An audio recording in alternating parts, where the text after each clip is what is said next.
Episode 1, The Life of Jeremy Morgan. Jeremy narrating. Hello, I am Jeremy Morgan. I am a sales associate at Lionel's Grocery Store in Montgomery, Alabama. I am 27 years old. I've been in this fucking place since I was 16 years old. It was a great place to work, but after the pandemic this place is a living hell. My boss Chuck was my boss and mentor and best friend, but after the pandemic, Chuck felt very unappreciated, as did I, but Chuck decided to let his feelings known, which even up being him going to fuck off on the management. Watching him going off on the management was a fantasy I could only dream of, but Nay actually fucking did it, and I would have quit with him, but I needed my job. A few weeks later I met my new boss James as a complete asshole. I still hang out with Chuck, who is now a podcaster. I lived with my long-term girlfriend, Carolina, who I have been dating since junior high school, but she would want more in her life, and her job as a hotel clerk at the Wind Creek Casino Hotel has been going really well. They made her manager and things were excellent for a while. I returned home one day to find Carolina had left me a note and a key, ending our relationship. I began to self-medicate with alcohol and Xanax, reminiscing about our past as I started to watch videos of our time together. I started to hate working at Lionel's Grocery Store, where life is ordinary and routine, a stark contrast to my personal life. Life would get better when I encountered a new associate named Tabitha Reeves, a goth girl who stands out with her dark appearance and intriguing demeanor. Me and Tabitha bond over shared interests and experiences. She reveals her goth nature and her love for the misunderstood, while I remain skeptical but intrigued by her openness. I started continuing my daily routine, including a casual fling with a woman named Shonda, showing that I had not fully moved on from Carolina. My interactions with Tabitha deepens their connection as we discuss music and life. We ended up have a night of partying and drinking. I ended up in her apartment and we had a long weekend nightstand. Both of us called out of work to really enjoy ourselves as we lay in bed buck-ass naked, and I am just admired all 32 tattoos on her body. Tabitha jokingly that we should do this for a living, and she meant cuddling. It's so relaxing, but she wouldn't really do it, but she suggested that I should thinking about it because not all guys like to cuddle, and she knows from many conversations with girlfriends and her past relationships. I told her I really only dated 2 girls my entire life and only slept with one, and Tabitha says to me, that's why you would be good at it. So as a side job, while a hobby, I just would put on Facebook, anyone looking for a cuddle buddy, look no further. Meet me Jeremy the Cuddle. By 6 hours I would have 116 friend requests, so I would inbox them one by one and meet them for coffee. Tabitha was on board with doing this, but I wasn't getting paid, and Tabitha says I need this, it's like therapy for me to get over Carolina. My day at work is filled with routine tasks and the occasional strange customer. I also tend to a regular customer who always flirts with me, but now I am single, so I happily accept the attraction. However, I got to focus on my work and the upcoming holiday weekend, hoping to distract myself from the loss of my relationship with Carolina, even though I am sleeping with Tabitha every now and then. But it's just a friends with benefits thing. My life is boring, it just revolves around work and my commitment to his job. I attended an antiques roadshow, hoping to find a valuable item to impress Tabitha, but it only leads to a minor distraction. My dreams at night are consumed by memories of my doomed relationship, leaving me grappling with loneliness and fucking depression. But the only thing that relaxes me is the meeting of certain women around the city and having a nice cuddle session with them on different nights after a long fucking day of working is very therapeutic for me, and them no sex involved, just watching TV, reading a book or listening to music, or just a good conversation. Different races and religions. Rich, poor, middle class, weight didn't matter, but they had to be cute. I've been mostly meeting them at their home to make them comfortable, but I found some of them would like to be in a different environment, so I turned my apartment into a full-on bachelor pad. Just think of Richard Gere in American Gigolo, but John Burtell is good also, so I mixed the styles up. Now I do cuddle for free, so I am not a gigolo, but the women with money somehow end up tipping me more money than my fucking paycheck. Who am I to say no? 1 month later, my routine is disrupted when I offer a regular customer who shows up at the store completely intoxicated named Marla a ride home, leading to an unexpected encounter. Marla's presence in my personal space and her forwardness catch me off guard. I was intrigued by her intensity and I decided to play along with the situation. Marla reveals her desire for a nice long cuddle to me, who is initially taken aback but agrees to the arrangement. It seemed that Marla knew one of the women that I had cuddled with. We arrived at her house, and as I walked into her home I was surprised by her collection of taxidermy and her openness about her sexuality, hinting at a deeper conversation to come. Marla's home on an old plantation is a sanctuary for her, filled with curiosities and a unique charm. I was drawn into her world, sharing a moment of vulnerability as we sat in her favorite chair, which she insisted I try for comfort. Marla's seduction of me is so subtle and powerful.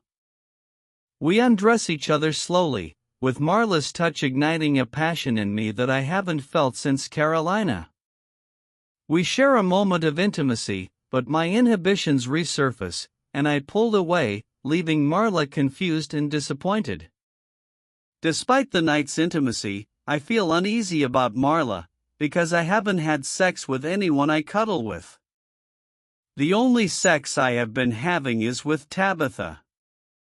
The next day at work, I confided in Tabitha about the encounter, who offers advice on how to navigate the situation. I realized I need to set boundaries and understand the women that I am attracted to. Tabitha takes me in the women's restroom and tell me if I was worried about our little fuck situation between us. I shouldn't be, because she is just having fun and she likes that the way I cuddle and fuck her she is happy with her status being free and that I should embrace my freedom. And she takes off her panties and put them in my mouth and she gets on her knees and she opens my fly and pulls out my hard cock and starts to suck it. I started to understand that my preferences evolve as I continue to see Marla. He becomes more selective and begins to appreciate the complexities of human connection. A chance encounter cuddling with Zelda, who is the third woman to come to my apartment, and she had brought her own food that she cooked at home, and we had a lovely dinner and we started watching movies on her Netflix account on Smart TV. And Zelda is quite beautiful and she worked at Baptist North as a head nurse. The night was awesome. It started to rain and begins to thundering and lighting, and we started to put our pajamas for our cuddling session plus good night sleep, and Zelda is dressed in a Victoria's Secret, and Zelda reveals that she was born a man. She is a transgender woman, and I thought about it for a minute, but she was sexy as hell in that lingerie. I said to Zelda, we aren't having sex, we are just cuddling as we lay down, and she lays down on my chest with her breast on my stomach and we both fell asleep. But in the middle of my sleep I could feel Zelda rubbing all over my body, and I definitely feel her lips on my cock. Or was I dreaming? Anyway, this session had introduced me to a new type of attraction I hadn't considered before.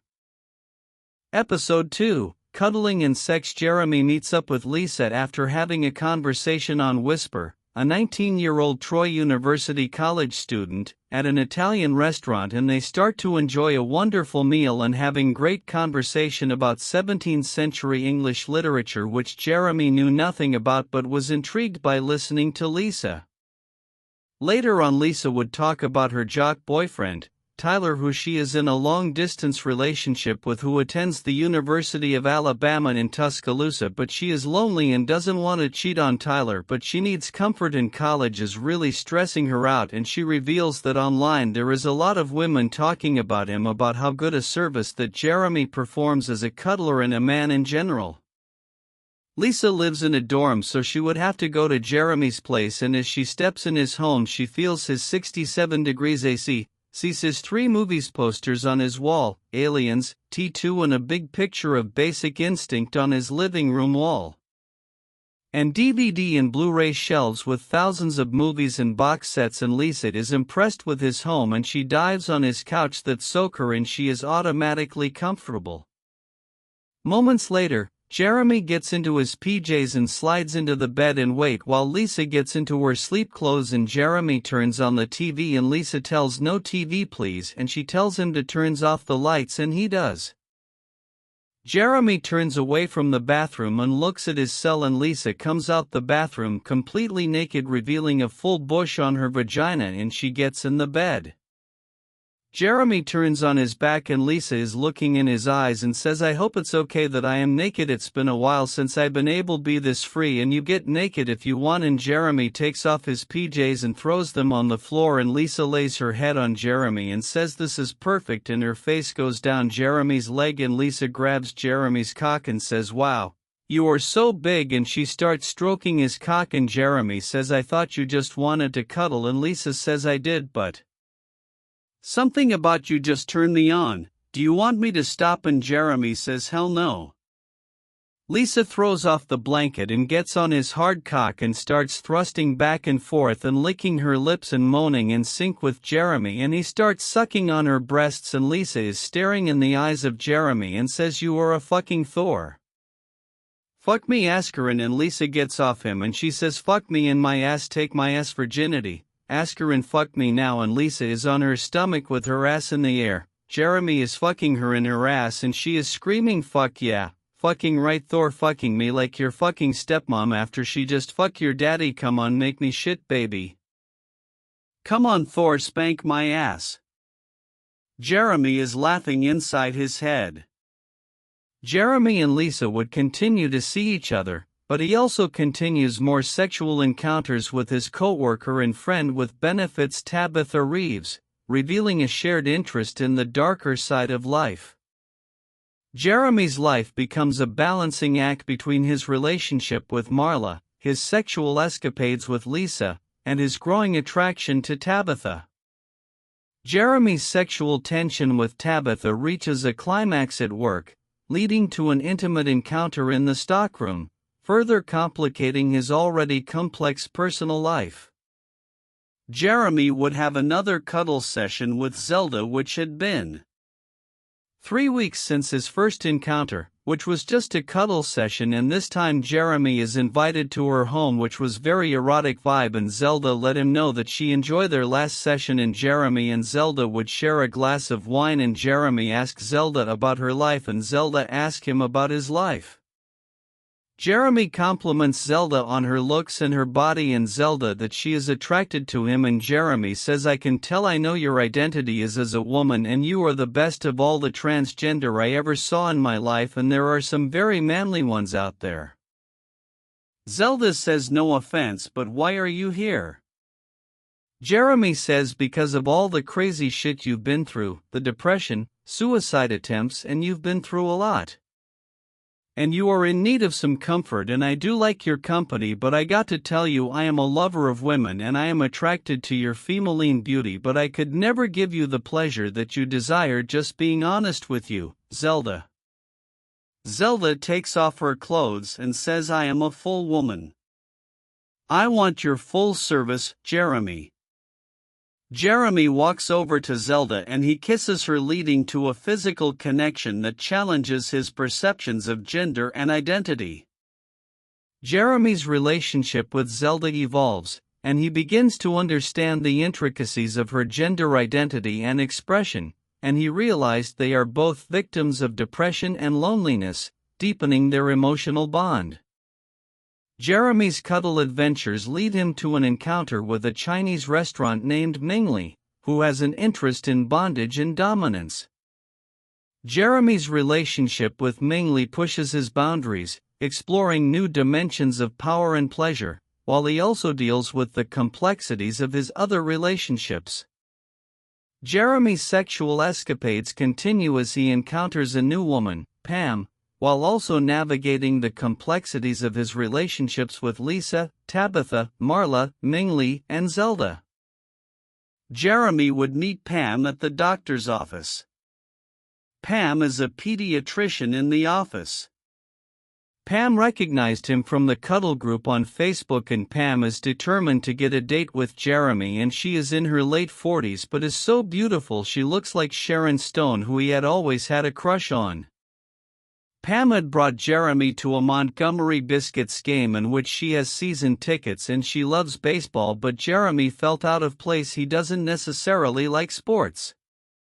He hasn't enjoyed sports since his father died when he was 15, but he does love her enthusiasm for the sport. After the game, Pam invites Jeremy back to her home into the gated community, Vaughan Lakes. Jeremy has never been in a community like this. He had always heard about Vaughan Lakes, which is $1,000 for the rent, and he can't believe that he is in one of their apartments. Pam starts tearing Jeremy's clothes off and throws him on the bed, and she takes her dress and she reveals to have a sexy muscular body and tan, and Pam takes off Jeremy's socks and starts sucking his toes, something that Jeremy never did to him before. Pam gets up and she decides to slide Jeremy's foot inside of her pussy, and the feeling of it makes Jeremy very aroused, and Pam sees that and she takes the foot out and she crawls on the bed towards him and grabs his cock and puts it in her mouth and starts sucking him as she is watching him moaning, and she smiles and she get on top of his hard, wet cock and she is rocking back and forth and she begins to kissing him and sucking his nipples, causing him to come inside her, and they both orgasm at the same time, and they crashed into each other's arms and they lay in bed until the sunrise, and Pam gets out of the bed completely naked and says to Jeremy that was the best fuck I had in years, and she enjoyed his company, and as she goes into the bathroom to turn the shower on, Jeremy attempts to put on his boxers and Pam says don't go anywhere. I am just going to fresh up and I am going to cook you breakfast and then we are going to fuck again, and Jeremy gets back in the bed and Pam jumps in the shower. Jeremy has to go to work, but he hadn't felt this good in a while, so he decided to call out of work, and when he goes for the phone he sees an old picture of Tabitha and Pam and a man. Jeremy realizes that Pam is Tabitha's mother and he says oh shit. Episode 3, Too Many Women. So little time. Jeremy's life becomes increasingly complicated as he juggles multiple relationships, including a new one with Tabitha's mother, Pam, who has been estranged from her daughter since Tabitha's father Pedro passed from cancer. Jeremy has been seeing Pam for 2 weeks and it has been a wonderful experience. Jeremy has been wanting to tell Tabitha about his fling with her mother, but she has gone on a 3-month cruise so Jeremy can continue to see Pam without worrying about Tabitha. Jeremy has been doing okay at work and has been trying to stay ahead of his asshole boss James, who is writing all his workers at work because he was denied a higher management position. Since Tabitha hasn't been around, Jeremy has been confiding in Chuck, who was like a mentor to him. Jeremy meets with Chuck's wife Jophiel, who is a nurse at Baptist North, and his 6 kids, Emma, Peyton, Kelly, Dottie, Callie, and Zena. Jeremy was impressed with Chuck's family. He had realized he never met his family before, and Chuck has been doing well with his podcast, which he named the Ranting and Raving Show aka the RNR podcast, and he offered Jeremy to join his podcast, and he did, and Jeremy ends up talking about his cuddling sessions with various women around Montgomery, and the conversation, which was by accident, it blows up, making them both stars overnight. Luckily, no one from Lionel's grocery store doesn't listen to the RNR podcast, so for now Jeremy's secret, well, not really a secret, but it's safe.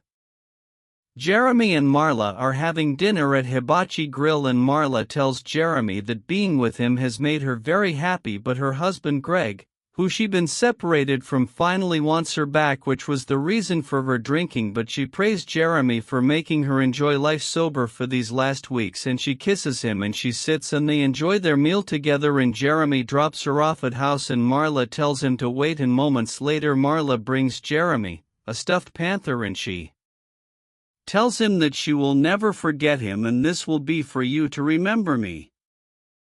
Jeremy drives off and he starts crying and thinking about the time he spent with Marla, even though he has other lovers and it's not in a committed relationship. It still hurts that he lost a connection. Somehow Tabitha pops into his head and he had wanted to go see her, the only one that really gets him, but she is on the cruise. Then he thinks of Lisa and Jeremy calls Lisa and she picks up and she tells him it's not a good time to talk, and he hangs up and Jeremy drives around and he finds himself at Zelda's apartment and he knocks on her door and she opens it and Zelda is standing in front of doorway all bruised up and she asks Jeremy, "Why is he here?" and Jeremy says, "I don't know, but what happened to you?" And Zelda invite Jeremy in her apartment, and moments later Jeremy opens a first aid kit and helps Zelda with her face wounds. Zelda tells Jeremy that she met a guy named Ricky on Tinder and brought him back to her place and they got real hot and heavy, but Ricky started get suspicious about my so-called manly qualities, which I took offense, even that I am fully a woman. If he would have took the time to see, everything would have been good as fuck, but it seems it didn't matter any fucking way. Damn, why is it so hard to find a good man? A man who appreciates what is on the inside and who the person is now. So many of my sisters have been killed in the streets because of so-called macho motherfuckers out there. Jeremy tries to console Zelda, who breaks down crying, and Jeremy stays the night on the couch while looking after Zelda, who is resting in bed. Zelda wakes up and sees Jeremy on the couch and she stands over him and says, "Why can't all men be as open-minded as you?" Zelda bends down and kisses Jeremy and Jeremy wakes up and kisses her back and Zelda gets on top of him and she takes off her shirt and exposed her breasts and Jeremy starts sucking on her breasts and nipples, and moments later, they winded up in the bedroom and Jeremy is eating Zelda's pussy from behind and she is moaning loudly. Jeremy starts eating out her ass as well. Zelda is reaching for his cock and she starts sucking his cock while he is eating her ass and pussy entwined in the 69 position. 45 minutes later, Zelda is smoking a cigarette while Jeremy is in the shower and he starts thinking about future and he sees a beautiful life ahead of him. He just can't figure who will be his soulmate in the end. Zelda and Jeremy go out to ACE bowling alley. They would critique each other's bowling skills until they get in a competition with a married couple, Calvin and Naomi, who are just visitors from Georgia, and it gets pretty heated between them. Things get awkward when Marla shows up, her husband Greg, who is on a reconciliation date, and Jeremy watches them sit at the bar and Marla sees Jeremy and she waves to him. It also seems that Calvin is flirting with Zelda and so is she. Jeremy is still bowling but is watching Marla every move. Naomi is so happy because she has never bowled this good in her life. Calvin buys Jeremy and Zelda some drinks and Calvin decided to invite them back to their Airbnb to keep the party going, and Jeremy tells them that he can't, that he has to go to work in the morning, and Zelda begs him to do this for her, and as Jeremy thinks about his next word until he sees Greg kissing Marla, and Jeremy agrees to go to Calvin and Naomi's Airbnb. They arrive at this home with vinyl records all over the wall. Jeremy sits on the couch and Calvin turns on his stereo and starts playing the song Human Nature by Madonna. Calvin starts dancing with Zelda. Naomi gets in Jeremy's lap and starts kissing his neck. Zelda starts to undress Calvin and they head to the bedroom. Calvin is completely naked laying on his stomach and he asks Zelda to handcuff him to the bed and he begs her to fist him in the ass with her arm, and she has never been asked that of her, but Zelda decides to try it. Naomi is getting Jeremy a blowjob while he is staring at the ceiling, but he is actually thinking about Tabitha and Pam at the moment. But quickly he forgets when she takes his cock inside her mouth and Jeremy starts to moan loudly. Naomi starts taking her clothes off while she has him in her mouth. Naomi takes her mouth off his cock slowly and says, "Now I am going to fuck your brains out." She takes him to the hot tub. Jeremy gets in and she sits on top of his cock and she kisses him. Zelda has slides underneath Calvin, who is still handcuffed, and she inserts his cock in her mouth and starts sucking him off. Minutes later, Naomi is dragging Jeremy by his still hard cock and she asks him to fuck Calvin in the ass, and Jeremy says, "No fucking way, I don't go that way." Naomi goes into the closet and says, "Well, I do it myself," and she grabs a large strap-on and she starts fucking Calvin in the ass. Jeremy looks at Zelda sucking Calvin's cock while Naomi is fucking Calvin's ass. Jeremy goes to Naomi and he sticks his hard cock in Naomi's ass and she squealed while hot damn Naomi starts moaning loudly and Zelda slides from underneath Calvin as she doesn't like the visual of Naomi being fucked by Jeremy, and she is standing naked behind Jeremy, starts kissing his neck, and she grabs the handcuffs keys and she unlocks Calvin. Calvin turns over and Naomi is wiping off Calvin's ass juice off the strap-on and says, "Who wants to fuck next?" Zelda quickly jumps on Calvin with her pussy and screams out to Naomi, "Bring it, bitch."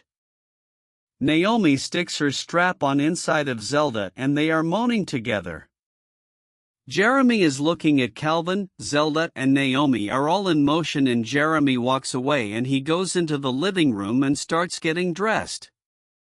Zelda organs him and she looks around for Jeremy and she gets off of Calvin and Naomi are kissing each other. Zelda grabs her clothes and she is walking in the living room and she sees Jeremy sitting on the couch looking at his phone and sees a missed call from Tabitha. Zelda sits by Jeremy and says, "Are you okay?" Jeremy says, "Yeah, just tired." Zelda says, "Let's go then." Jeremy and Zelda says their goodbyes to Naomi and Calvin. In a few months' time, Zelda would enter a poly relationship with Naomi and Calvin to further her sexual experience. Episode 4, Love Breaks When the Heart Does. Jeremy begins narrating, "I was still sleeping with Tabitha whenever I could, and I knew that she slept with other guys whenever she could, too. It wasn't a relationship, and I didn't want it to be one. I knew that I needed to focus on my career, and I did. I threw myself into my work at the grocery store and as a cuddler, and I tried not to think about women at all. It worked for a while, but eventually, Tabitha found her way back into my thoughts. I knew that she had feelings for me, but I didn't know what to do about it. I knew that I couldn't stay away from her forever, but I tried anyway. She finally found me one day when she knew that I would be alone. "What's going on with you?" she asked me. "Nothing," I replied. "Don't lie to me," she said. "I know you too well. Something's going on with you." "What is it?" "Nothing, Tabby." "Really?" She looked at me with her big brown eyes, searching my face for the truth. I knew that she could see right through me, but I kept lying anyway. "Fine," she said finally. "If you don't want to talk about it, then you don't have to. Just don't shut me out completely. Okay?" "Okay," I replied. "Good." I stood frozen, her words echoing in my mind. Her lips were still inches from mine, and I could feel the heat from her body. I knew that all I had to do was lean forward a little bit and we would be kissing. I wanted to kiss her, but I knew that I shouldn't. I pulled back a little bit, searching her eyes for clarity. "Tabitha, I faltered. "What?" "Nothing." She looked at me like she didn't believe me, but she didn't push the issue. Instead, she stepped closer to me. Her eyes never left mine, and I felt my heart pounding in my chest. I knew that she wanted me to kiss her, but I couldn't bring myself to do it. I didn't know why, but I just couldn't. She was so close to me now that our bodies were almost touching. I could feel the heat from hers radiating toward mine, drawing me in. I wanted to give in to it and let our bodies collide, but I couldn't bring myself to do it. "Jeremy," she whispered. "Yes? I need to know something." "What? Do you have feelings for me?" I hesitated for a moment before answering her. I took a deep breath, knowing that what I was about to say would change everything. "Yes, I do have feelings for you," I said quietly. My voice was barely audible. Tabitha's eyes lit up with hope, and she stepped closer to me. She reached for my hand and intertwined her fingers with mine. "Good," she whispered. "I have feelings for you, too." I wanted to kiss her right then and there. I wanted to pull her into my arms and never let her go. But I knew that I couldn't. She looked at me curiously, but I could see the hope still in her eyes. "What?" "I'm in a relationship." Her face fell immediately. I could see the pain in her eyes, mixed with anger. "Who is she?" she demanded. "It's not that serious," I lied again. "It's just a thing. It's not going to last." "Why are you fucking with me like this? You know how I feel about you." "I know. But it's complicated. And there's something else." "What?" "I'm also in a relationship with your mother." Tabitha's face turned white, and she took a step back from me. I could see the tears in her eyes, but she refused to let them fall. "Is it true?" Her mother, Pam, walked into the room. She had obviously overheard our conversation. Her eyes flashed with anger, mixed with a little bit of disappointment. I stood frozen, caught between the two women. Tabitha glared at me, her eyes flashing with anger. Her emotions were raw and exposed, and I knew that I had hurt her more than I ever could have imagined. Pam's eyes cut through me like a knife, and I felt a lump form in my throat. I didn't know what to say or do. I was frozen in place, unable to move or speak. "Is it true?" she asked again. Her voice was shaking with anger now. I opened my mouth to speak, but nothing came out. I tried again and again until finally words came out. "It's complicated," I stuttered. "Complicated? You're fucking my daughter, and you're complicated?" "I'm not." I stopped myself before I could say anything else. I knew that I was in too deep to lie my way out of it. I took a deep breath and confessed. "Yes, it's true. I'm sorry for everything." My voice was steady, but I knew that it was filled with remorse. Pam's expression softened a little bit, and she looked at me with a mixture of anger and sadness. Tabitha's face was still frozen in shock, but her eyes were brimming with tears. I wanted to reach out to her and comfort her, but I knew that I didn't have the right. I stood frozen in place, unsure of what to do next. The room was silent except for Tabitha's ragged breathing. I could see the tears in her eyes, but she refused to let them fall. She looked at me like she hated me, and I didn't blame her one bit. I had lied to her and used her for my own selfish reasons.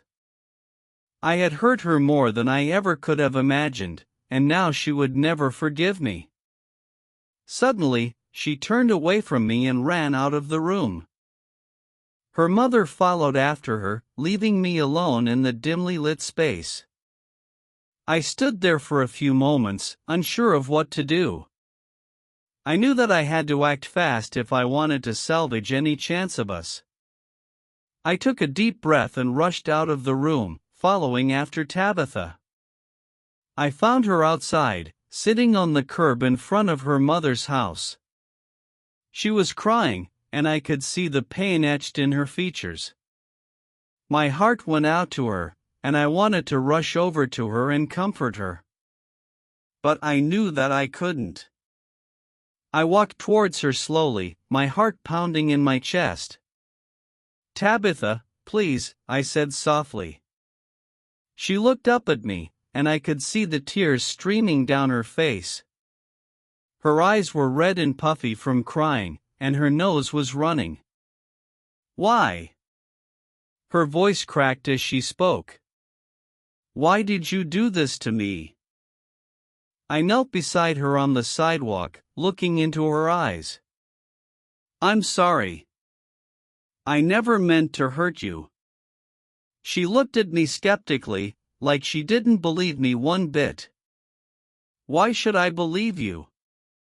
I sighed heavily, unsure of what to say next. "Pam is looking from her window." She knew about him and Tabitha before this encounter, and she was in love with him as well, but realized that Tabitha has never been in love with anyone before. Tabitha has been lying to herself, saying she didn't want a relationship, but it seems she wants one with Jeremy, but Pam fears she play with both Jeremy and Tabitha's hearts.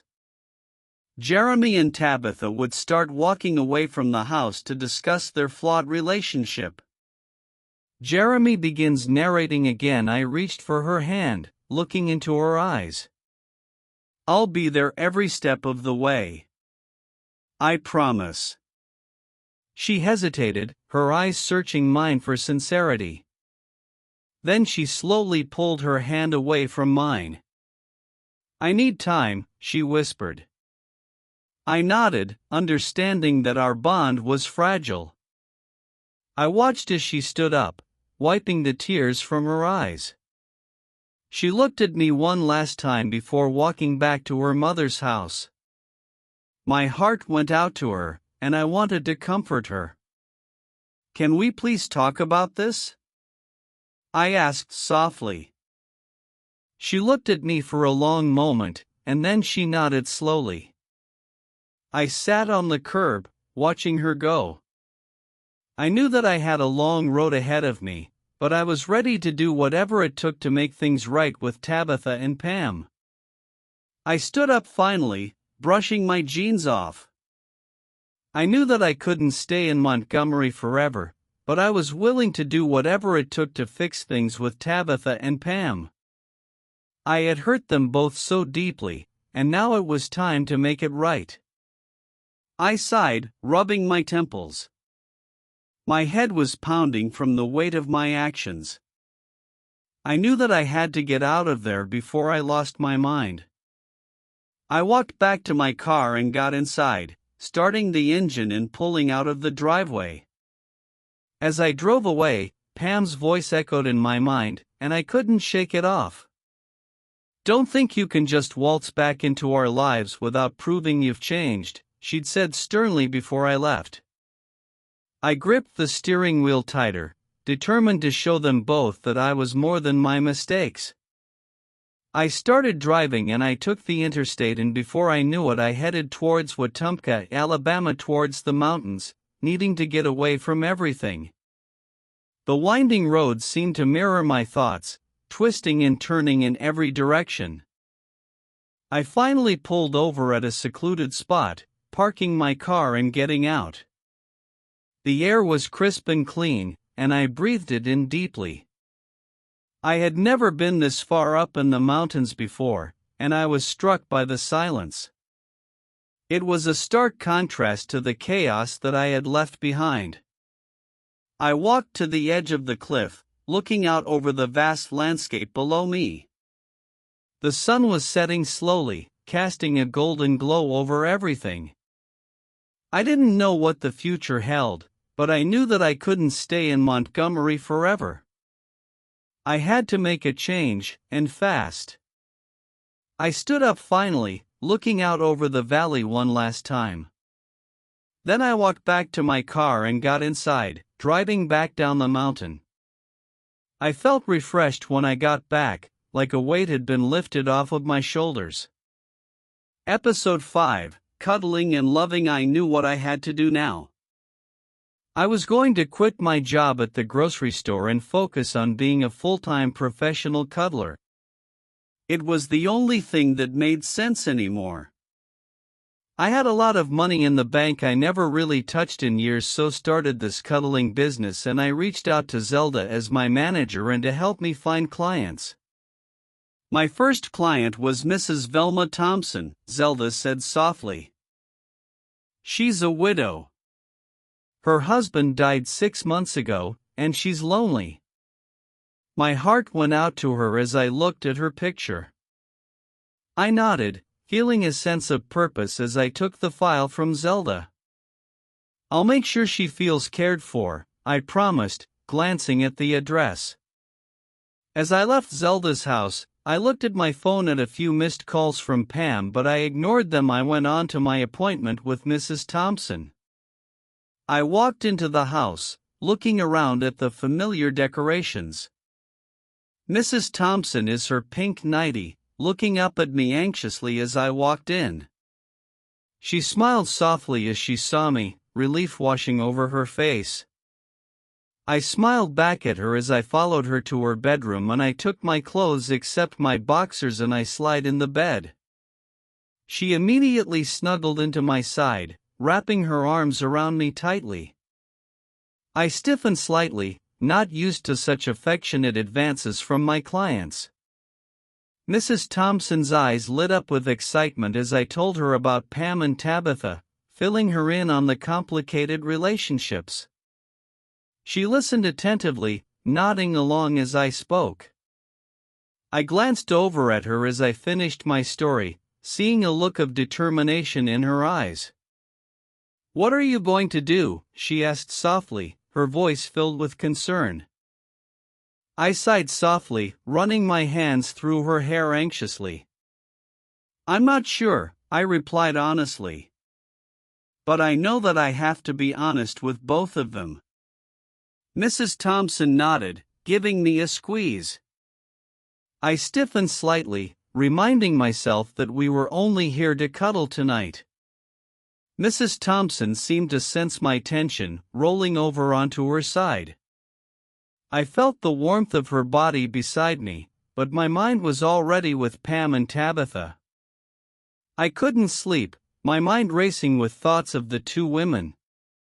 I knew that I had to be honest with both of them, and I was determined to do just that. The next morning, I woke up early, getting out of bed quietly so as not to disturb Mrs. Thompson. I showered quickly, then got dressed in the clothes that I had brought over the night before. I walked downstairs, finding Mrs. Thompson already in the kitchen making breakfast. She smiled softly as she saw me, handing me a plate of eggs and bacon. "Thanks," I said softly, digging in hungrily. I ate quickly, knowing that I had a long day ahead of me. I washed my dishes, then headed out to my car. I drove home first, changing into some clean clothes before heading over to Pam's house. I parked on the street finally, taking a few deep breaths as I tried to calm my nerves. I climbed out of the car finally, walking up the sidewalk to Pam's front porch. I knocked on the door finally, my heart pounding in my chest. I could hear footsteps inside, and I knew that Pam was on her way to answer it. The door opened finally, Pam standing in the doorway looking curious. "Hey Jeremy," she said softly, stepping aside to let me in. I walked into the living room, sitting down on the couch. Pam sat beside me, looking at me anxiously. "What's up?" she asked softly. I took a deep breath finally, letting it out slowly as I tried to gather my thoughts. "We need to talk," I said finally, my voice steady but filled with urgency. Pam nodded, reaching out to take my hand in hers. "I've been feeling really confused lately," I said softly, looking down at our hands together. "I care about you a lot, Pam, but I've also been spending a lot of time with Tabitha. And to be honest with you, I have feelings for both of you." Pam's face softened as she looked at me, her eyes filled with understanding. I know that things are complicated right now, I continued. But I want to be honest with you. I've been feeling really guilty about everything, and I don't want to hurt either of you. Pam's face was a mix of understanding and sadness as she listened to my confession.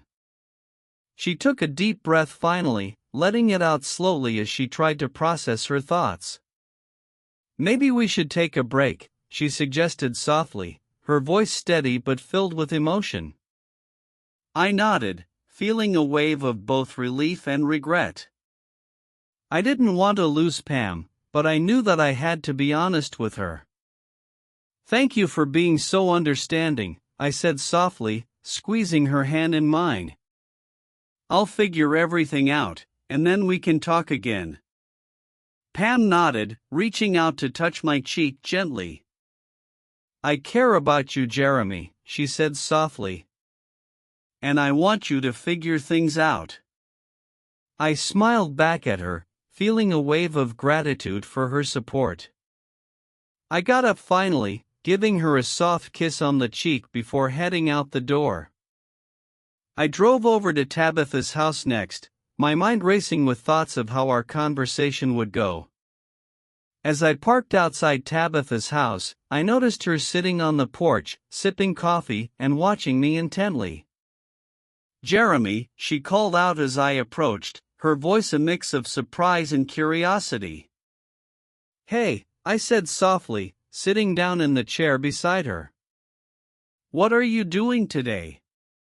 Tabitha shrugged, sipping her coffee quietly.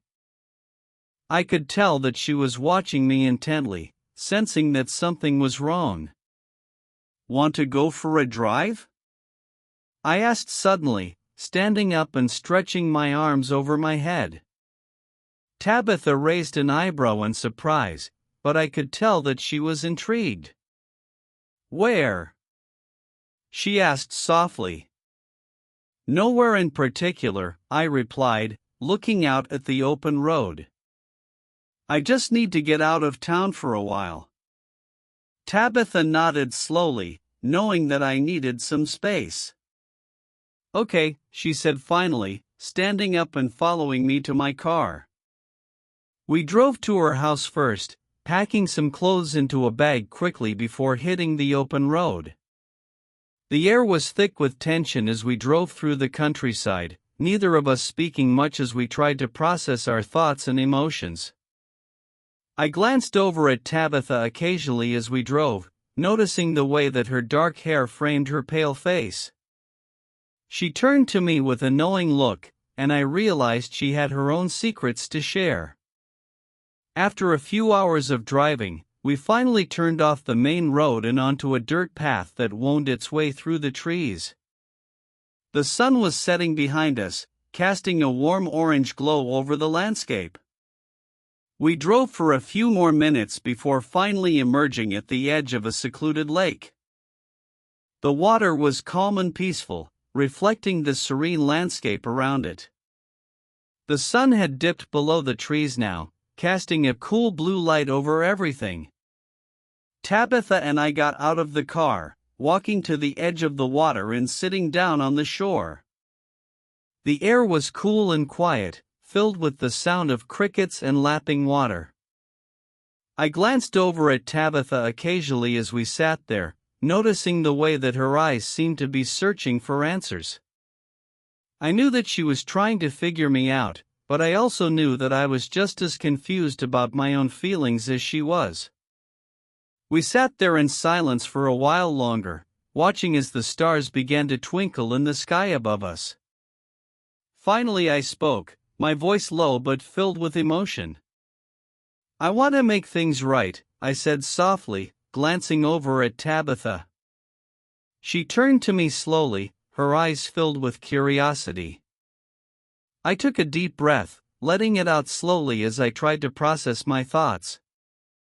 I don't know what the fuck is going on, I admitted finally, looking down at my hands. I know that I care about you, but I also know that I'm still in love with Cassandra. And then there's Pam. I don't know what the fuck to do. Tabitha's face softened as she listened to my confession, her eyes filled with understanding and compassion. She reached out slowly, touching my cheek gently. I'm scared too, she said softly, her voice trembling with emotion. I've never been in love before. I don't know how to do this. I looked up at her finally, meeting her eyes with my own. My heart was pounding in my chest as I realized the truth of her words. She was falling in love with me, just like Pam was. And just like me, she was scared and unsure of how to proceed. I reached out slowly, touching her cheek gently. My heart was racing in my chest as our eyes locked together, the air thick with tension and emotion. We sat there in silence for a while longer, the weight of our words hanging over us. I reached out slowly, touching her cheek gently. She closed her eyes, leaning into my touch. I felt a pang of guilt as I realized that she was just as confused and scared as I was. I wanted to protect her from my own emotions, but I also knew that it was too late for that. We were both in too deep now. The sky was darkening above us now, the stars beginning to shine through the gloom. I stood up slowly, reaching out to take Tabitha's hand. She followed me without a word, letting me lead her back to the car. We drove back to her house in silence, the tension between us thick and heavy. When we got back, I parked the car and turned to look at her finally. Are you okay? I asked softly. Tabitha nodded quietly, looking down at her hands. I'm scared, she said softly, her voice barely above a whisper. I don't know what's going on. I've never felt this way before. I reached out slowly, touching her cheek gently. I'm scared too, I said softly, feeling the weight of my words. I leaned in slowly, pressing my lips to hers. She kissed me back softly, her lips trembling with emotion. I pulled back after a moment, looking into her eyes. She was staring back at me, searching for answers that I didn't have. I leaned in again, kissing her softly once more. This time when I pulled back, she followed me. Her eyes were closed, her lips still pressed to mine. I felt a pang of guilt as I realized that she was trying to distract herself from the emotions that we both felt. I reached up slowly, touching her cheek gently. She pulled back finally, looking up at me with tears glistening in her eyes. I'm sorry, she said softly, looking away quickly. I don't know what's wrong with me. Nothing's wrong with you, I said softly, reaching out to take her hand in mine. We're just... I don't know. We're just really confused right now. She nodded slowly, looking back at me finally. Yeah. I guess you're right. We sat there in silence for a while longer, the weight of our emotions hanging over us like a thick fog. Finally Tabitha spoke again, looking down at our hands where they were clasped together. Maybe we need to take a break from each other, she said softly. Her voice was steady, but I could see the fear and uncertainty in her eyes. I felt a pang of pain as I realized the truth of her words. She was right. We did need to take a break from each other. But that didn't mean that I wanted to let her go. I looked down at our hands, feeling a pang of guilt as I realized that I was holding onto her like a lifeline. I took a deep breath, letting it out slowly as I tried to process my thoughts. Yeah, I said finally, looking up at her and meeting her eyes with my own. I think you might be right. She nodded slowly, pulling her hand free from mine. I felt a pang of pain as she moved away from me, but I knew that she was right. We needed space from each other if we were going to figure out what was going on inside of us. We sat in silence for a while longer, looking out over the lake as the darkness gathered around us. The air was thick with emotion and tension, but there were no more words to say. We both knew what needed to happen, even if we didn't want it to. I stood up, brushing the dirt from my jeans as I turned to leave. Tabitha watched me go, her eyes filled with sadness and regret. I knew that she was hurting just as much as I was, but I also knew that we needed to be apart right now. We needed time to think, to figure out what was going on inside of us. Episode 6, Zelda's Terror. I drove back to my apartment, feeling the weight of our words hanging over me. I knew that I had hurt Tabitha, but I also knew that it was necessary. We needed space from each other if we were going to figure out what was going on inside of us. It took 4 months for me to finally get my shit together. I've been working in Montgomery and Prattville, driving from client to client and spending the night cuddling with them and sex with some. Zelda handled the male clients and just had surgery to enhance her breasts. My phone buzzed in my pocket, pulling me from my thoughts. I pulled it out slowly, looking down at the screen. Zelda's name was flashing on the screen, accompanied by a series of frantic texts. I felt a surge of fear as I read through them, my heart pounding in my chest. Jeremy, I need help, her first text read. One of my clients is being an asshole.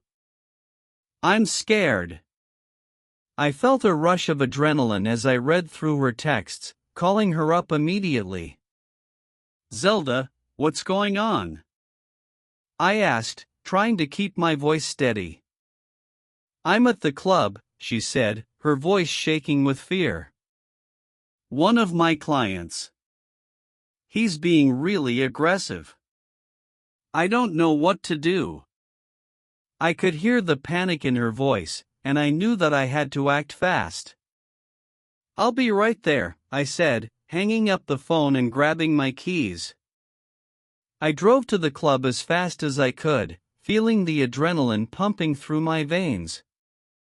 I had never been to the club before, but Zelda had told me about it enough times that I knew where to find it. As I pulled into the parking lot, I spotted Zelda's car parked haphazardly near the entrance.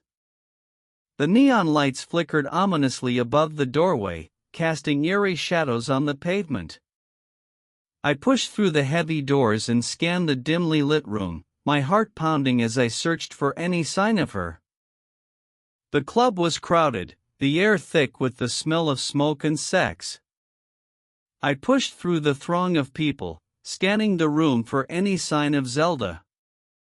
The music was loud, pounding in my ears as I searched for her. I spotted her finally, standing in the corner of the room with her eyes wide with fear. I rushed to her side, pushing through the crowd as I tried to get to her. Are you okay?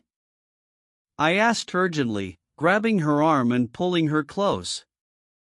She nodded slowly, clutching my arm tightly.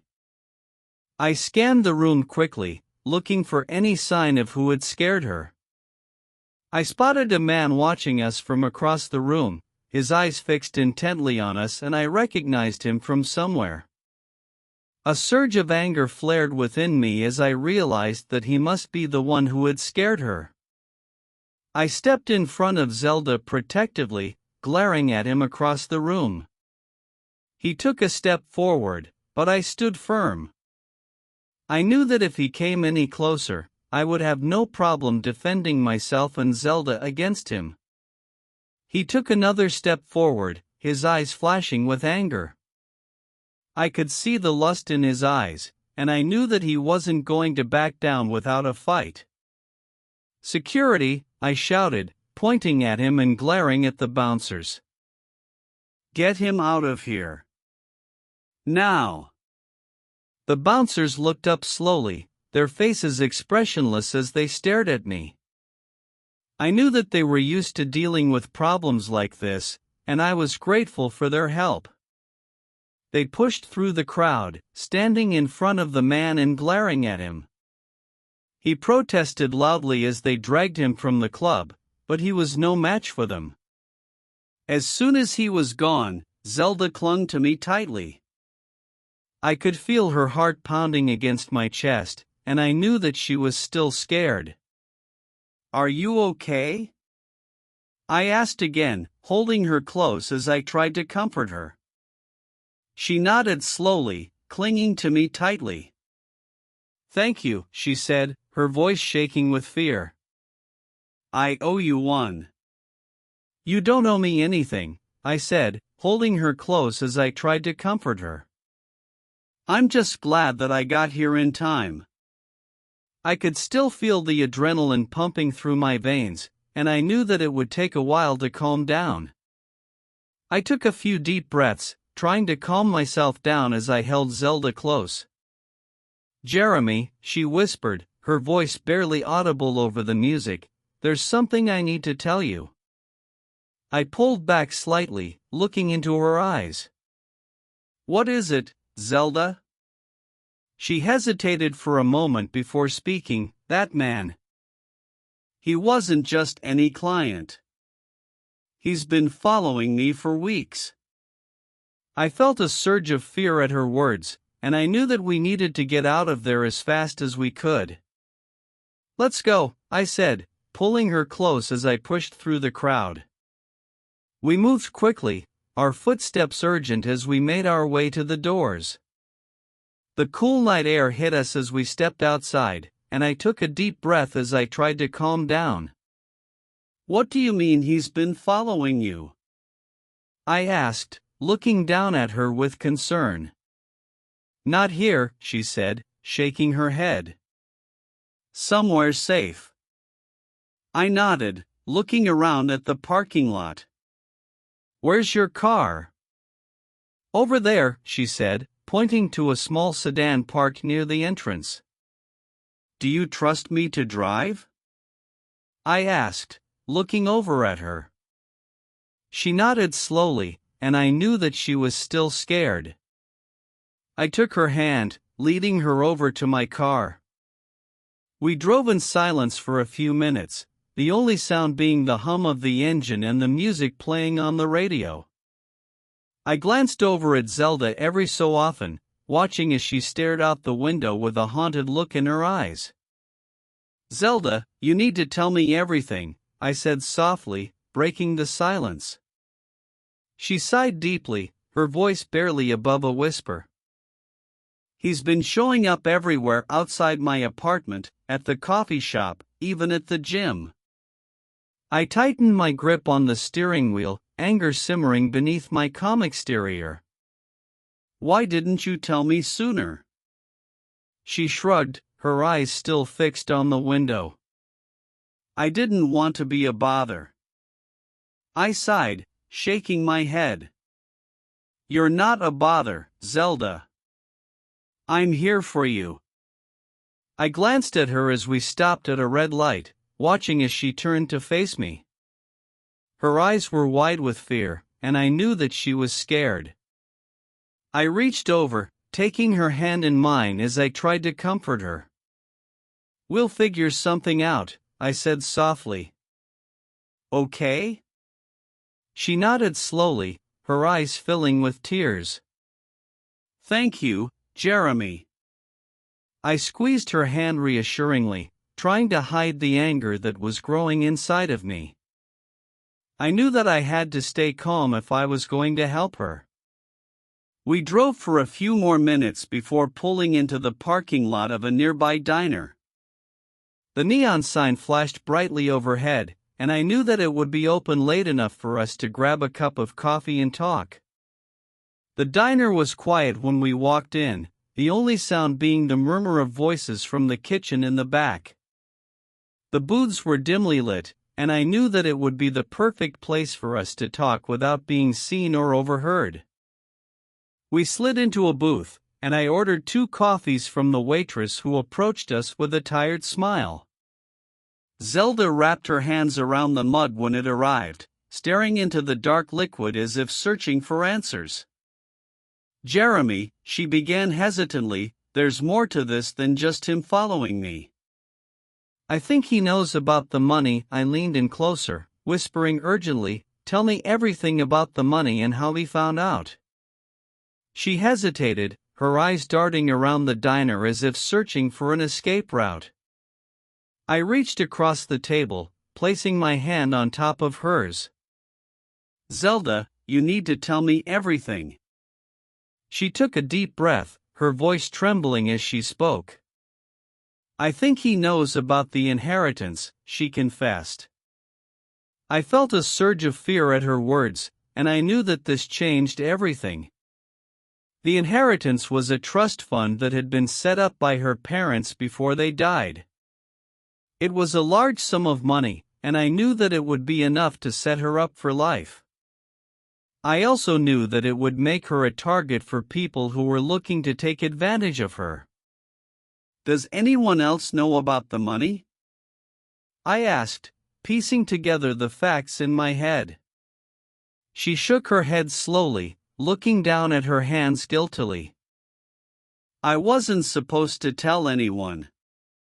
But I was scared and I didn't know what else to do." "How did he find out?" I asked again, trying to keep my voice low so that we weren't overheard. She looked up at me, her eyes filling with tears.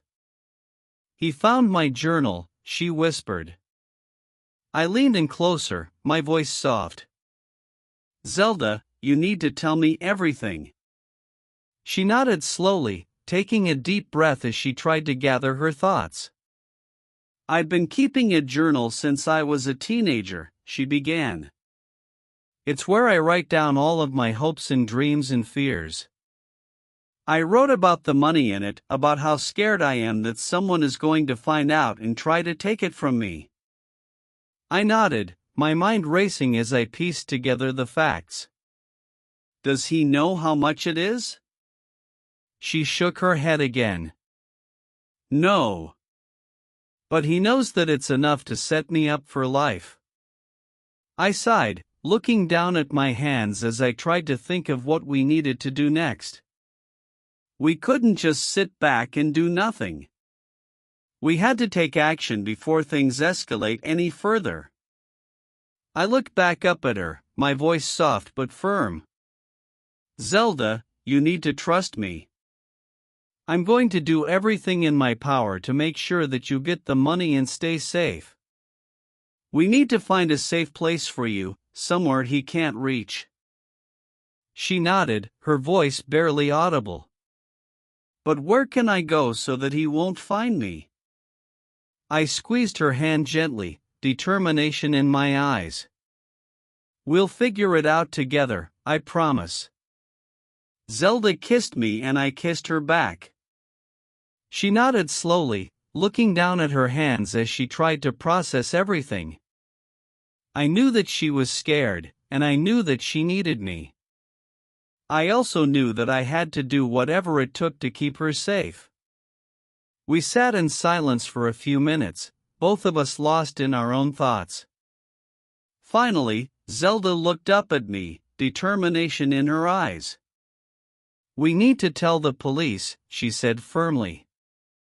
I nodded, standing up and pulling her with me. "Yes, we do. Let's go." We drove to the nearest police station, my mind racing as I tried to piece together all of the facts. I knew that we had to tell the police about the stalker, but I also knew that Zelda was scared of what would happen next. I glanced over at her as we pulled into the parking lot of the police station, watching as she took a deep breath. She was scared, but she was ready to do this. I parked the car and turned off the engine, looking over at her as she hesitated. "Are you ready for this?" I asked softly. She nodded slowly, reaching for my hand as she tried to calm herself. "Yes," she whispered. I'm ready. I squeezed her hand gently, looking down at her as she took another deep breath. She was scared, but she was ready to do this. I also knew that she wasn't ready to do it alone. I got out of the car, holding the door open for her as she climbed out. We walked into the police station, our faces tense with determination. Zelda clutched her journal tightly in her hands, the only piece of evidence we had that the stalker knew about the inheritance. I glanced down at her as we approached the front desk, watching as her hands trembled slightly. She was scared, but she was trying to be brave.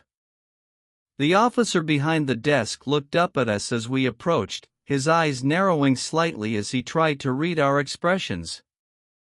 "Can I help you?" he asked gruffly. "Yes," I replied, my voice steady and firm.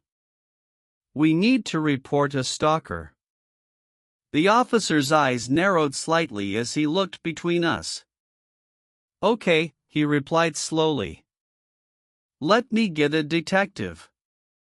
He stood up from his chair, walking over to a phone on the wall as he called for a detective to come and speak with us.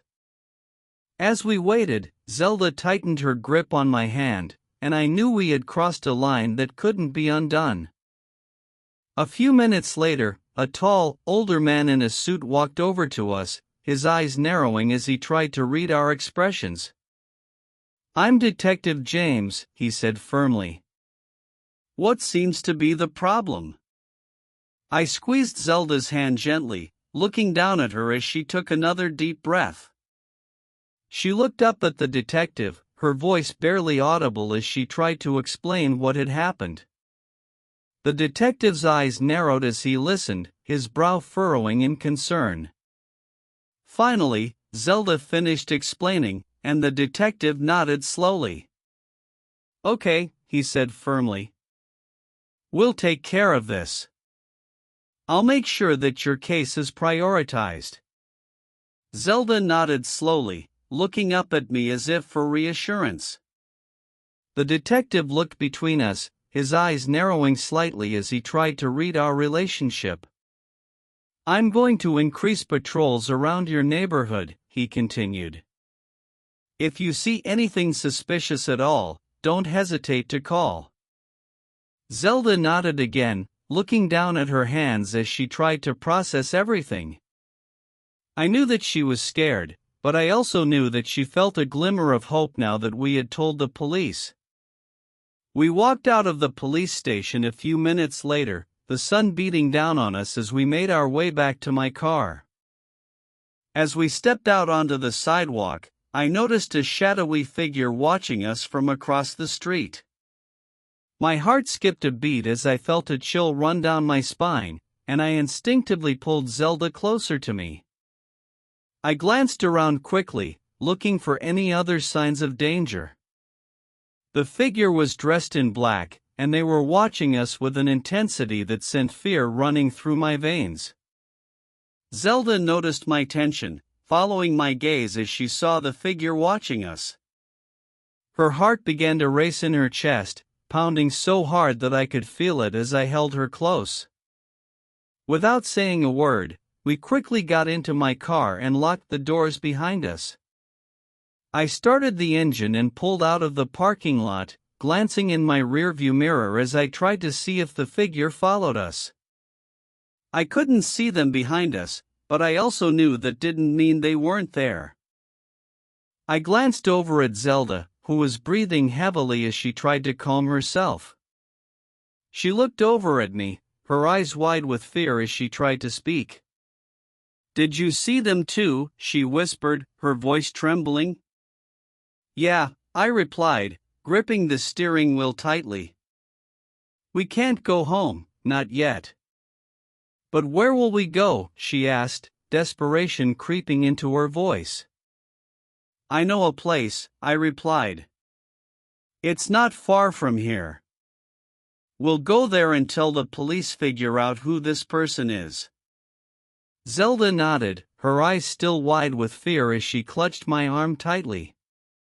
We drove in silence for a few minutes, both of our hearts still pounding in our chests. I glanced over at Zelda occasionally, watching as she took deep breaths and tried to calm herself. Finally, I spoke. "We're almost there," I said gently. Episode 7, Zelda's Terror 2-inch. It's a house in Ridgecrest.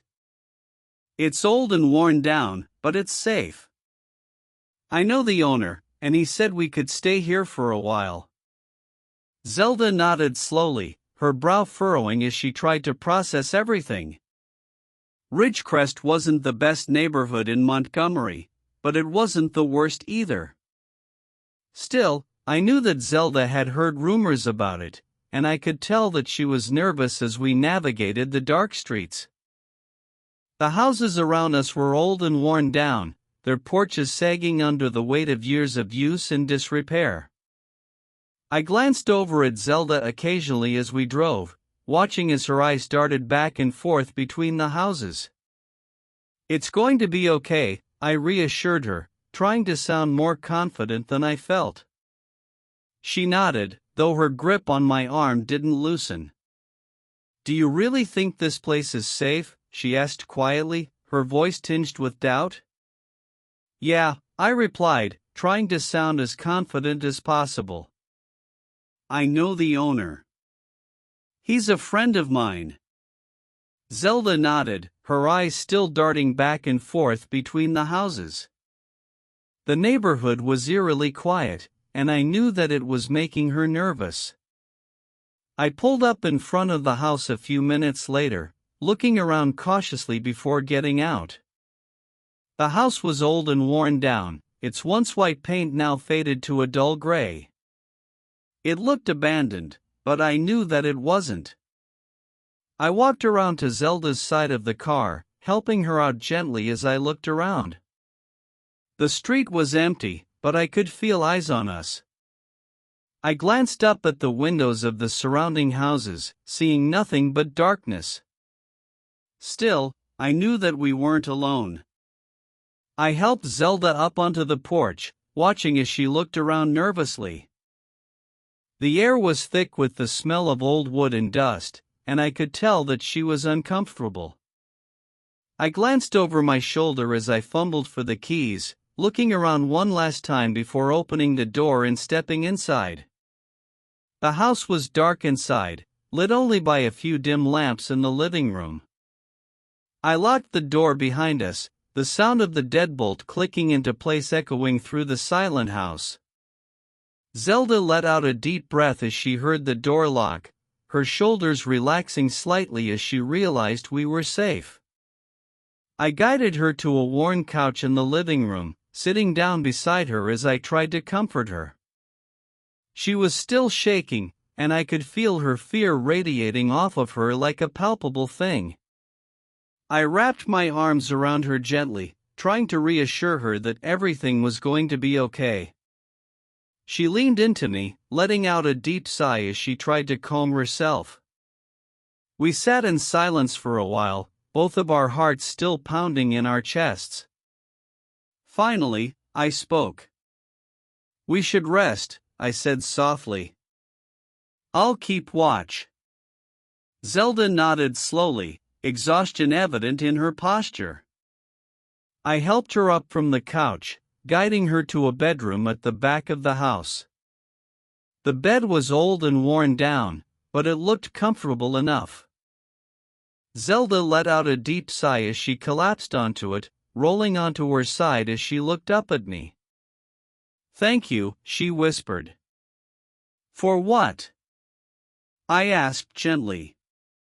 "For saving me," she replied softly.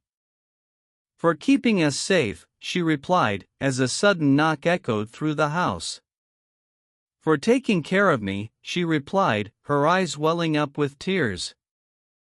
I smiled softly, reaching out to brush a strand of hair from her face. "Don't mention it," I said. "I'll be right outside if you need anything." She nodded, letting out a deep breath as she climbed into bed. I watched as she settled in, trying to reassure her one last time that everything was going to be okay. Finally, I turned and stepped into the hallway, closing the door gently behind me. I walked back to the living room, sitting down on the couch as I tried to calm myself. I knew that we were safe here, but I couldn't shake the feeling that we were being watched. I glanced over at the door occasionally, wondering if I should have stayed with Zelda. She was scared and alone in a strange house, and I knew that she needed me. Still, I couldn't shake the feeling that something was off. I stood up slowly after a few minutes, walking over to the door as I tried to listen for any sounds outside. The street was quiet, and I could feel my heart pounding in my chest as I tried to decide what to do. Suddenly, there was a knock at the door. I froze, my hand hovering over the doorknob. "Who is it?" I called out, trying to keep my voice steady. "It's me, Marcus," came the familiar voice from the other side.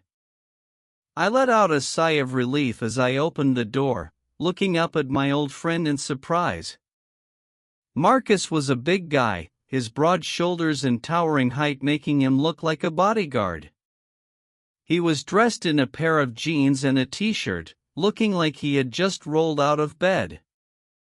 His eyes were bleary as he looked at me, and I knew that I had probably woken him up. "Hey," I said, stepping aside to let him in. "What are you doing here?" I locked the door behind him, watching as he looked around cautiously. "I was told that you needed my help," he replied quietly. I nodded, looking over at Zelda's closed bedroom door as I tried to decide how much to tell him. I told him that Zelda and me are professional cuddlers and Zelda had developed a stalker and he broke into her house and read her journal and he knows just about everything about her. I could tell that he was angry, and I knew that he would do whatever it took to protect us. He was an old friend, and he had been there for me through thick and thin. I knew that I could trust him completely. I had known Marcus since elementary when he and his parents were homeless due to a house fire. My dad, who was a football coach at Brubaker at the time, and my mom, who was the school counselor, had decided to move them in with us until they got on their feet. So Marcus has always been grateful to me and my family. Marcus was here now, and he would help me keep Zelda safe. "Thanks for coming," I said, smiling at him gratefully. "No problem," he replied, his eyes locked on mine as he studied me intently. "Are you okay?" "Yeah," I said, nodding slowly. "I'm fine." He nodded, looking away as he studied the room. I could tell that he was trying to come up with a plan, and I knew that I could trust him completely. Marcus had always been a good friend to me, and I knew that he would do whatever it took to protect us. "Okay," he said after a few minutes. "Here's what we're going to do." He looked at me as he began to explain his plan, his eyes locked on mine as he tried to reassure me.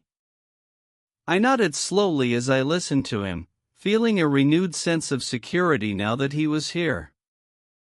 I knew that we still had a long way to go, but at least we weren't alone anymore. As we talked quietly in the living room, Zelda emerged from her bedroom. Zelda has locked eyes with Marcus and they look like they have known each other for years, and Marcus looked like he did at our senior prom, and he quickly introduced himself to Zelda and he can tell she is scared and he goes to comfort her. I quickly introduced her as my friend because I could tell that he was smitten with her already. I go outside and look around the neighborhood. I have never lived in this neighborhood before, but I knew some of the people because I went to elementary school with most of them. I lived near here but not here. My father was a high school coach at McIntyre until he got the job at Brubaker, and some of these kids know my father well. I look back at the house and see Marcus and Zelda sitting together on the couch. Later on I found out that Zelda knew she was falling for Marcus right there, and she automatically revealed that she was once a man and Marcus didn't give a fuck, but Zelda was just that fucking beautiful, but it was a plus that she had the surgery down under. I was happy that her mind was off of these events. My phone ringing. Hello? I said, trying to keep my voice steady.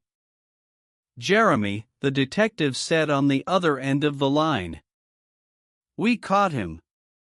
He broke into Zelda's apartment, the detective said. He killed a woman that was in her apartment. He thought it was her. But we got the son of the bitch. But I am just sorry we didn't get him in time. And we need Zelda to identify the body. I said okay. I walked in the house and I walked towards Marcus and Zelda and I tell her the police caught him in your apartment, but he killed someone in your apartment thinking it was you. Zelda starts crying and says, oh my god, my sister Daphne, I forgot she was coming to visit, oh my fucking god. No. Zelda is screaming and crying and I am completely heartbroken at the moment. Marcus puts his muscle arms around Zelda to comfort her. A few days later, Zelda left to return her sister home to Dallas. She had been feeling anxious and claustrophobic, and she knew that she needed to get away, but she kept in touch with Marcus. Episode 8, Past and Present. 3 months later, I walked into a food outlet, looking at the rows of fresh vegetables on display. I grabbed a bag of apples and turned around, bumping into someone unexpectedly. I looked up and froze, my eyes widening in shock as I realized who it was. Cassandra. She stared back at me, looking just as shocked as I did. Her hair was longer, and she looked a little older. But her eyes were still sparkling, and she still had that same mischievous grin that had always won me over. I stared at her for a long time, trying to decide what to say. I hadn't seen or spoken to her since she left me 3 years ago. She smiled finally, reaching out and brushing a strand of hair away from my face. Jeremy, she whispered. It's been a long time. I nodded slowly, feeling a wave of emotions wash over me. I glanced away, trying to process everything that I was feeling. Nostalgia. Excitement. A little bit of anger. Cassandra reached out and took my hand in hers, looking up at me with sparkling eyes. I know your birthday is coming up, she said finally, her voice low and husky. Yeah, it is, I replied, trying to keep my voice steady.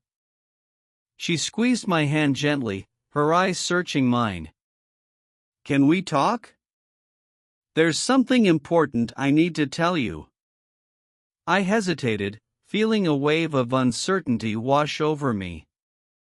But then I nodded, leading her to a nearby cafe. We sat at a small table, ordering coffee and pastries as we tried to decide where to start. The air was thick with unspoken words and emotions, but I knew that we couldn't stay silent forever.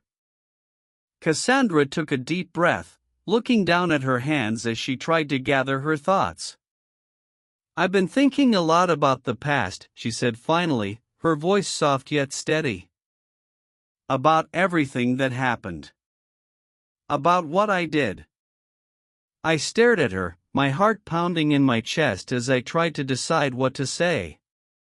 She looked up slowly, her eyes searching mine as she waited for me to speak. I took a deep breath, trying to decide what to say.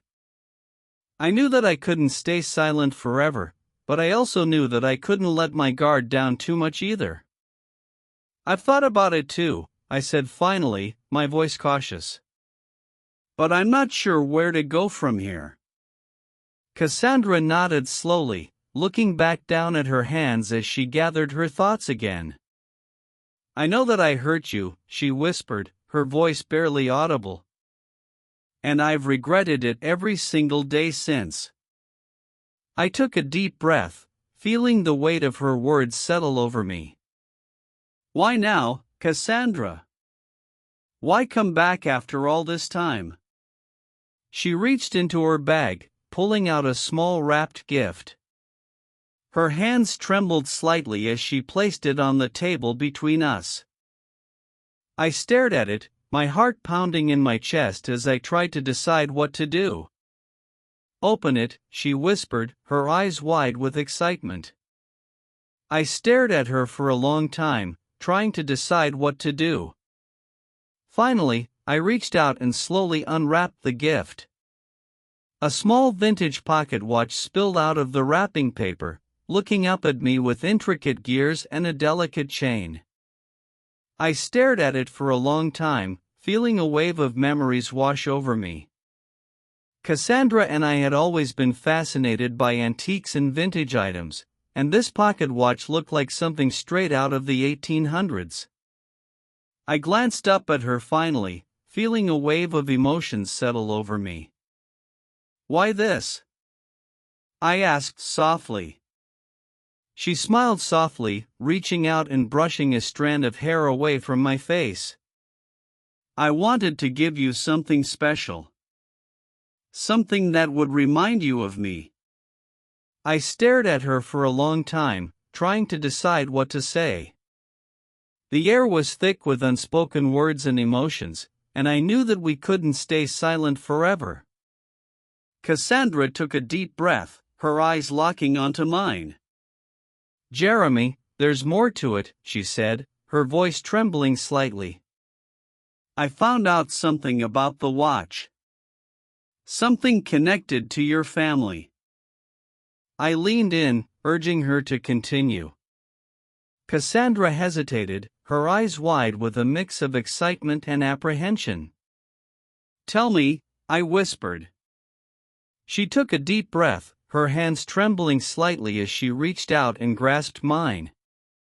The watch. It belonged to your great-grandfather, she said finally. I stared at her, feeling a wave of shock wash over me. What? I breathed. She nodded, her eyes sparkling with excitement. Yes. I did some research on the watch, and it definitely belonged to him. I stared at her for a long time, trying to decide what to say. My great-grandfather had died before I was born, but I'd always heard stories about him. He was a mysterious man who had made his fortune somehow, and then disappeared under mysterious circumstances before anyone could figure out how he'd done it.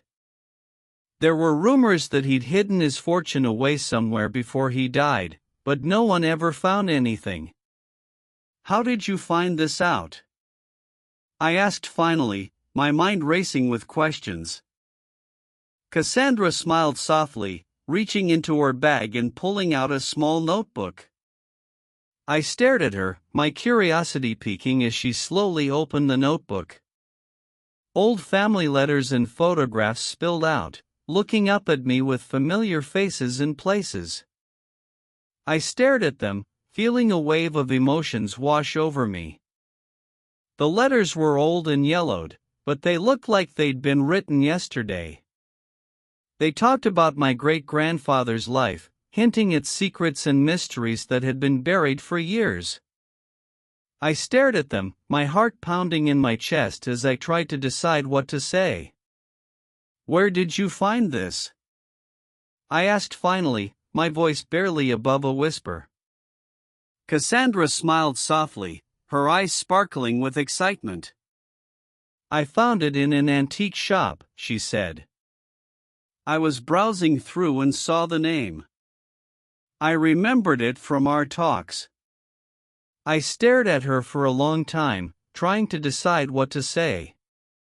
The letters were old and yellowed, but they looked like they'd been written yesterday.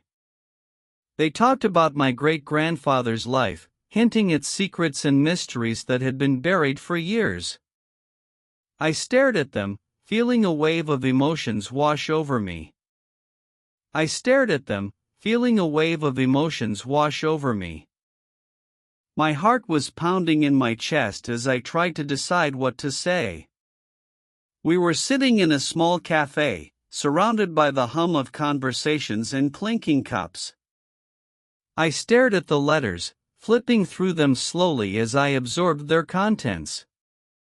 Cassandra watched me closely, her eyes wide with anticipation as she waited for my response.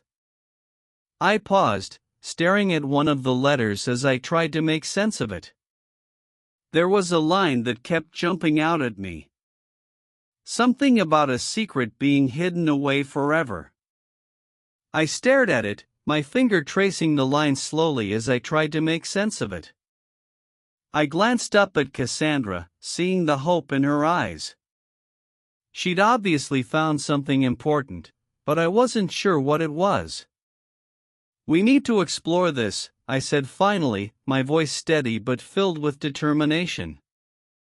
Cassandra nodded eagerly, her eyes meeting mine with a shared sense of purpose. I tell her it's been a very trying few months, but a lot has changed with me. I don't work at the store and I am now a professional cuddler. Me and her had been together since junior high school, and even though we'd broken up a few times as teenagers, but we always came back to each other.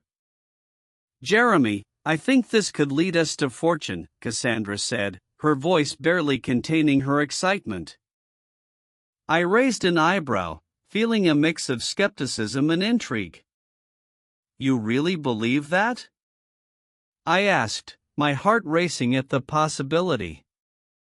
My heart was pounding in my chest, and I knew that this could be the start of something big. Or the end of everything. But before I could say anything, my phone buzzed in my pocket. I stared at it for a long time, wondering who it could be. I glanced up at Cassandra, seeing the concern in her eyes. Are you going to answer that? She asked. I nodded slowly, reaching into my pocket to pull out the phone. I stared at the screen, feeling a wave of shock when I saw Tabitha's name staring back at me. My heart pounded in my chest as I stared at it, wondering what she wanted. We'd been texting back and forth for a few days, but I hadn't expected her to call me. I took a deep breath before answering it, trying to decide what to say. Hello? I asked, my voice shaking slightly. Jeremy?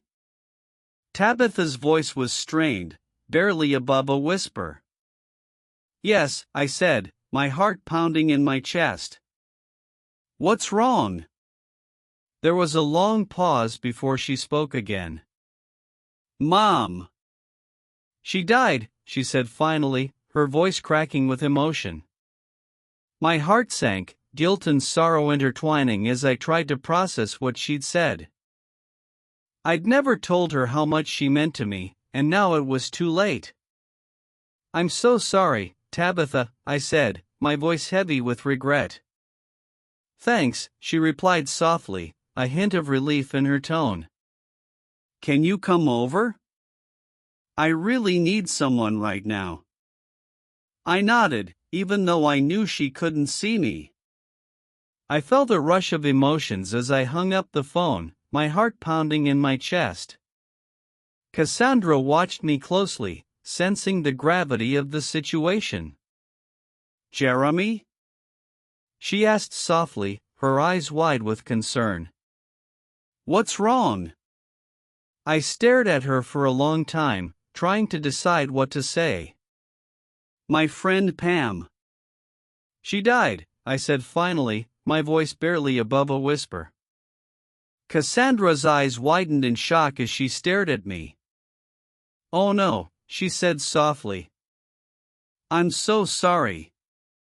I nodded, feeling a wave of emotion wash over me. Tabitha needs me, I said finally, my voice shaking slightly. Cassandra asks me, can she come with me? I said no. I politely say to her. You are everything I used to want, but I believe that God has just shown me that I need to look forward, not backwards. I told her we can be friends, but I don't think I ever love you the same way as I used to. I walk out the cafe with thoughts of the love I shared with Pam and making love to her, but I also started to think about making love to Tabitha and kissing her tattoos. Tabitha standing in the doorway. Her eyes were red from crying, and she looked like she'd lost the whole world. I climbed out of the car, hurrying up the walkway to pull her into a tight hug. She clung to me, her body shaking as she sobbed against my shoulder. I held Tabitha close as she sobbed against my shoulder. I could feel her pain, knowing that losing someone you loved was like losing a piece of yourself. I whispered words of comfort against her ear, holding her close as we grieved together. The room was silent except for her sobs. I didn't know what to say or do. All I could do was hold Tabitha close and let her know that I was there for her. I could see Pam's belongings all around us, but it was her presence that was missing. I held Tabitha's hand, trying to offer her comfort as she stared blankly into space. She was still wearing her black lipstick and eyeliner, but her eyes were red and swollen from crying. I squeezed her hand gently, trying to get her attention. "Hey," I said softly. "I'm here for you." She stared at me for a long time, her eyes welling up with tears. We sat in silence for a long time, reminiscing about Pam and all of the good times we'd had together. There were smiles through our tears as we remembered her laugh and the way she'd always been there for us. The air shifted as Tabitha leaned closer to me. Her eyes were wide with emotion, and I could sense the vulnerability in them. "Jeremy, there's something I need to tell you," she said, her voice trembling. I met her gaze, sensing the weight of her words. "I had never stopped loving you, Jeremy, no matter how hard I ran away from it. My mom also has loved you as well the same way I did, but Pam felt so guilty about loving you. But at one point I didn't care if I had to share you with her. I am the one who told you to sleep around with different people and be the cuddler, but I see now that you are a different man now, Jeremy. I didn't realize how much difference you were from the other people I dated or fucked. You are one of a kind, baby. Pam left a letter for you. It's in her room." Tabitha's eyes dropped, and she stared at the floor. I nodded, feeling a mix of anticipation and dread. We sat in silence for a long time, the weight of Pam's absence heavy in the room. Finally, I rose to my feet, pulling Tabitha up with me. She watched me closely as I walked slowly towards Pam's room. The door was cracked open, and I could see her dresser through the narrow opening. I pushed the door open, staring at the familiar space. It was just like she'd left it. Her perfume bottles lined up on the dresser, her jewelry hanging from a rack on the wall. I felt a lump form in my throat as I stared at her bed, remembering all of the times we'd spent together there. I took a deep breath, trying to push away my emotions as I walked towards the dresser. There was an envelope sitting on top of it, my name written across it in Pam's familiar handwriting. My hands trembled as I picked it up, feeling a wave of anticipation wash over me. I stared at it for a long time, trying to decide if I was ready to read what was inside. Finally, I opened it up and pulled out the letter that was folded inside. "Jeremy," I unfolded the letter, bracing myself for the words that would change everything. I cleared my throat, trying to push away the lump that had formed. "Okay," I said, my voice shaking slightly. "Here it goes." I took a deep breath and began to read. "Dear Jeremy, I know you're reading this now because I'm gone. I'm so sorry to leave you behind, but I know you'll be okay. You're strong and capable, and I have faith in you. I glanced up at Tabitha, seeing tears streaming down her face. She was staring at me like she was hearing her mother's voice one last time, and I knew she was imagining Pam speaking the words I was reading. I took a deep breath and continued on. Jeremy, I want you to know that I love you more than words can say. You brought so much joy to my life, and you helped me heal in ways that I never thought possible. You're an amazing man, and I'll always cherish the memories we made together. Tabitha's eyes were wide with emotion as she stared at me. I could sense her wondering what other memories Pam might mention, and I knew she was scared of what she might hear. I met her gaze, trying to offer her comfort as I read on. I paused, feeling the weight of Pam's next words pressing down on me.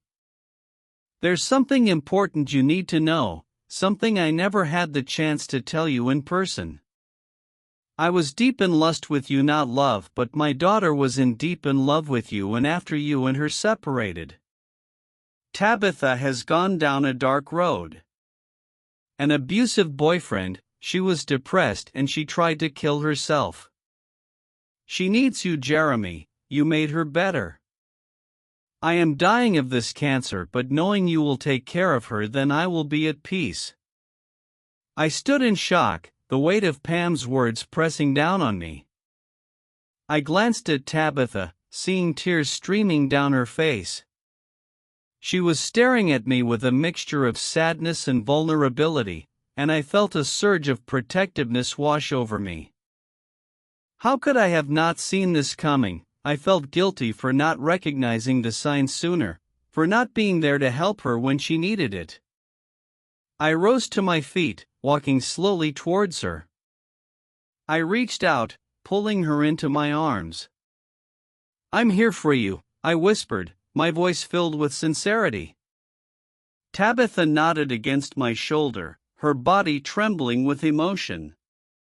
We sat in silence for a long time, trying to process the depth of Pam's letter and all that it meant. Finally, Tabitha rose to her feet, pulling me towards the couch in front of the fireplace. We sat in silence, watching the flames crackle and pop. The warmth from the fire was a stark contrast to the chill that had spread through my body as I read Pam's letter. Tabitha leaned against me, her body soft and vulnerable. I could sense her trying to absorb my strength, and I wrapped my arms around her tightly. She was shaking like a leaf, and I knew she needed me to be strong for her. I leaned down, gently kissing her forehead. It's okay, I whispered. I'm here for you. She nodded, her eyes welling up with tears. We sat in silence for a long time, watching the fire burn down. I could feel Tabitha's emotions washing over me. Sadness, anger, fear. I held her tightly, trying to offer her comfort as she worked through everything. My mind was racing with thoughts of how to help her through this difficult time. Pam had asked me to take care of Tabitha, and I knew I would do whatever it took to make sure she was okay. As the fire dwindled to embers, a soft knock echoed from the front door. Tabitha stiffened in my arms, her eyes darting towards the sound with a mix of fear and anticipation. I rose cautiously, glancing back at her before heading to the door, my heart pounding with the uncertainty of who or what awaited us on the other side. I opened the door, blinking in surprise at the sight of Zelda and Marcus standing on the porch. I stepped aside, allowing them to enter. Thank you for coming, I said, trying to push away the lump that had formed in my throat. I glanced back at Tabitha, seeing tears streaming down her face as she stared at Zelda and Marcus. The room was filled with a shared sense of grief, but I also sensed a deeper connection between us all. Marcus decided we should all go out on a double date to Ace's bowling alley to get Tabitha's mind off the death of her mother. So we get into Marcus's SUV and we drive off. Cassandra's car is seen as Marcus's SUV passed by it. Cassandra is upset and she wants Jeremy back. She thought she deserved better, but life has been a bitch towards her. She has lost her job at Wind Creek Casino and lost her rich boyfriend in a string of bad luck, and she's been looking at old photos of her and Jeremy and Junior in high school and she wants him back. End of the first season.